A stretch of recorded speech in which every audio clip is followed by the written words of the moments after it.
Hey guys, it's Joy. Welcome back to my channel. This week I have my October 2020 bullet journal set up. If you're planning with me, go grab your bullet journal. Otherwise, grab some tea, grab some snacks, and let's get started.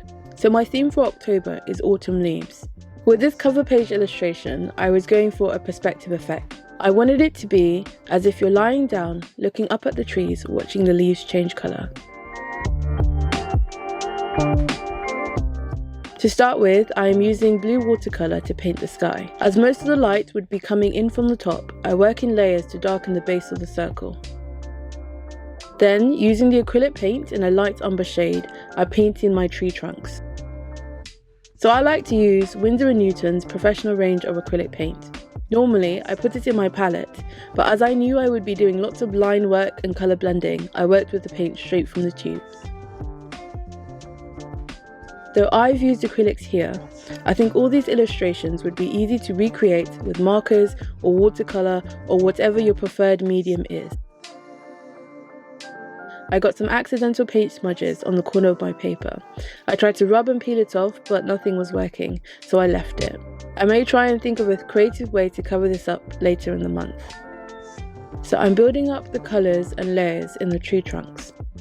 I'm also giving them areas of shadow and highlight to make them seem a little bit more realistic and to get them to really stand out against the blue background. For the leaves, I just use my brush to dab different shades of umber, sienna and mustard around the tree trunks. Another way I tried to make them more realistic was to have the lighter coloured leaves at the top with the darker shaded leaves at the bottom. And I just kept doing this till I was happy with the size of the canopy.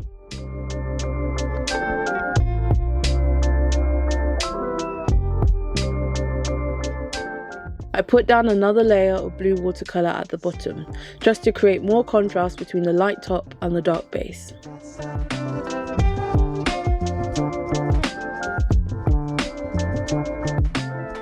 Onto the calendar page. As you may have seen in my videos, I like to use a pencil sketch. I just like a rough outline on the page to make sure I like the overall layout. Before, when I tried to go straight in with no pencil, I would always make a mistake or make a design choice that I really didn't like. Then I would either stick the pages together, cover them up, or sometimes even rip them out. I'm actually low-key proud of myself that I haven't done anything like that in my current bullet journal, so far. After I have my outline, I tend to start with colouring the illustrations. Here, you can just see me taking my time blending the different colours of this leaf before using my ruler to ink the lines of my calendar. I actually wasn't fully happy with the leaf, so I did go back and do some alterations, which you can see in the little square. So, I've gone for a big calendar again this month, with only the horizontal lines inked. I think it just makes it look so sleek and less boxy. Sorry, my camera ran out of battery, so you missed me doing the lettering for my headers, but essentially I use a Gillot 404 calligraphy nib to do these. I then use my Tombow markers in different shades of brown to make small circles, in which, using my white sakura jelly roll, I write the numbers for the days of the month. Now, my tracker page. So I'm not that great with habits and trackers. I often forget to fill them in. But I still include them each month because I like to have a record I can look back at later. So the illustrations for this spread is just two trees on either side of the trackers. As with my cover page, it's just the tree trunks with dabs of colours for the leaves. It's funny, I've never really seen that many people use acrylic paint in their bullet journal. I don't know why though, I really like it. Like I said in my other video, I like the flexibility it gives me when working in layers, so I can layer light colours on top of darker ones.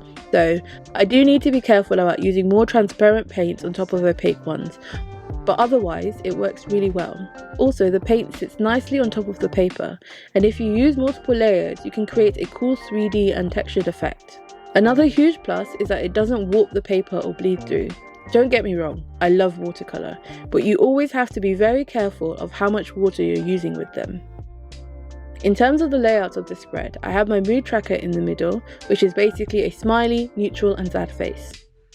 Then at the bottom, I track my energy levels, sleep and productivity. This month, I used separate small calendars to track my habits. It just made better use of the space at the top, and I could use the different Tombow colours to outline the headers. I actually quite like writing all the small numbers for the calendars. Also, I didn't make a mistake, so yay.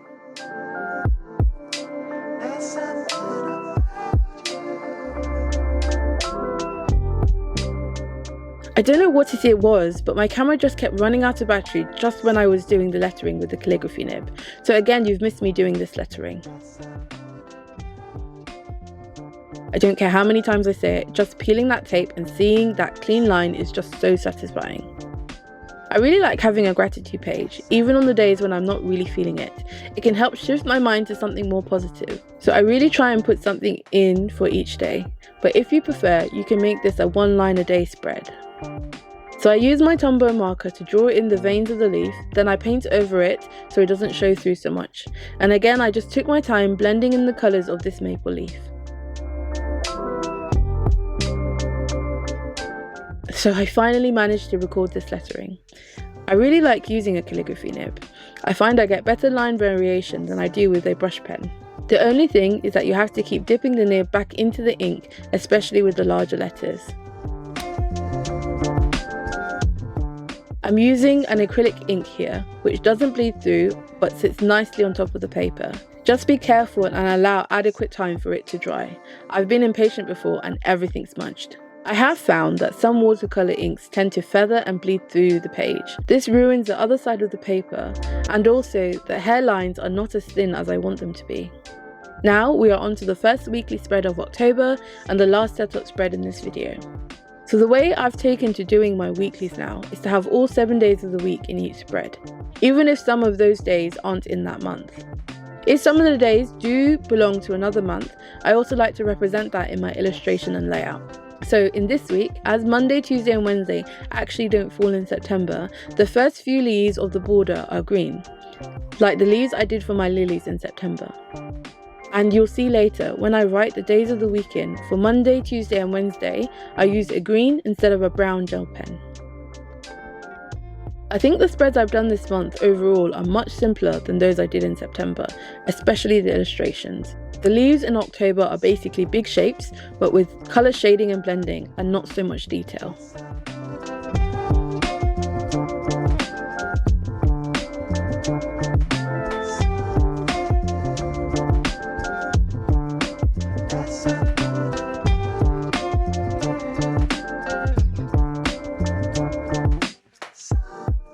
So I wasn't fully happy with the leaf veins I had done in white, so I darkened them with raw umber and went over them again in green, just to make them fade into the background more.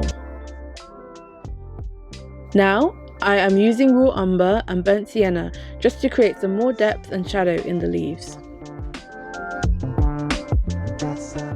I'm not going to lie, that lettering didn't turn out how I wanted it. I even tried to thicken it up a bit, but it still didn't have the desired effect. Anyway, everything can't always be perfect, otherwise how would we learn anything? So I had ummed and ahed about how to letter the titles for the days of the week. In the end, I decided to keep it simple and just have a black circle with the first letter of the day with a number next to it. So for example, Monday is M28. Like I said before, I'm a ruler girl. Gotta keep those lines straight. I really like this layout. Initially, I was going to have the days in boxes, but I decided to do just horizontal lines, like with my calendar, because I really like the open look it created. So that's it for October. I really hope you guys like the spreads I've done this month and are inspired by them. My aim is to post my other weekly setups on my channel, so please like this video, subscribe and hit the notification bell to make sure you don't miss those. If you want to check out other setups and illustrations I have done, follow me on Instagram. Also, if any of you recreate my spreads, please tag me so I can have a look-see. Anyway guys, have a great day. See you in the next one.